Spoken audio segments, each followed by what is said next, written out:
Hockey के जादूगर ध्यानचंद का जन्म 29 अगस्त 1905 को इलाहाबाद के राजपूत घराने में हुआ। ध्यानचंद को फुटबॉल में पेले और क्रिकेट में ब्रैडमैन के बराबर माना जाता है। जब वे हॉकी लेकर मैदान में उतरते थे तो गेंद इस तरह उनके स्टिक से चिपक जाती थी जैसे वे किसी जादू की स्टिक से हॉकी खेल रहे हैं।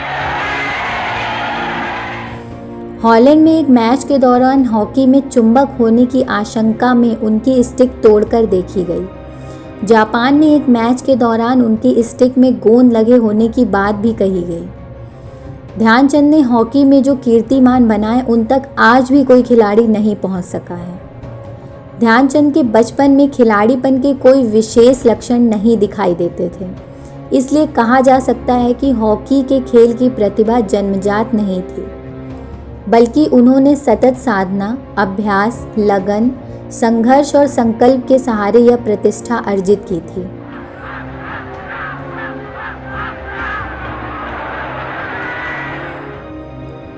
ध्यानचंद प्रारंभिक शिक्षा के बाद 16 साल की उम्र में साधारण सिपाही के तौर पर भर्ती हो गए।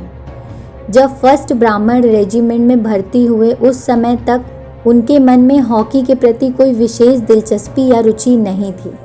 ध्यानचंद को हॉकी खेलने के लिए प्रेरित करने का श्रेय रेजिमेंट के एक सूबेदार मेजर तिवारी को है।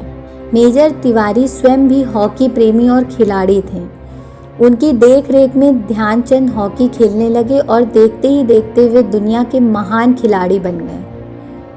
उनकी हॉकी की जादूगरी देखकर जर्मनी के तानाशाह हिटलर ने उन्हें जर्मनी की तरफ से खेलने की पेशकश कर दी थी।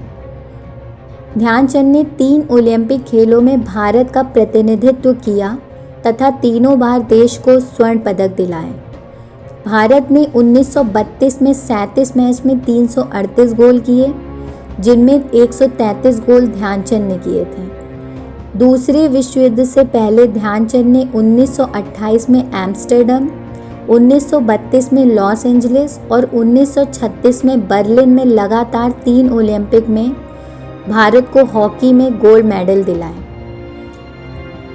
दूसरा विश्व युद्ध ना हुआ होता तो वे 6 ओलंपिक में शिरकत करने वाले दुनिया के संभवतः पहले खिलाड़ी होते ही, और इस बात में शक की कतई गुंजाइश नहीं कि सभी ओलंपिक का गोल्ड मेडल भी भारत के नाम ही होता। 1956 में उन्हें पद्म भूषण से सम्मानित किया गया। उनके जन्मदिन को भारत का राष्ट्रीय खेल दिवस घोषित किया गया। इसी दिन खेल में उत्कृष्ट प्रदर्शन के लिए राष्ट्रीय पुरस्कार अर्जुन और द्रोणाचार्य पुरस्कार प्रदान किए जाते हैं। भारतीय ओलंपिक संघ ने ध्यानचंद को शताब्दी का खिलाड़ी घोषित किया था। चौथाई सदी तक विश्व हॉकी जगत के शिखर पर जादूगर की तरह छाए रहने वाले मेजर ध्यानचंद का 3 दिसंबर 1979 को नई दिल्ली में देहांत हो गया। झांसी में उनका अंतिम संस्कार किसी घाट पर न होकर उस मैदान पर किया गया जहां वे हॉकी खेला करते थे। भारत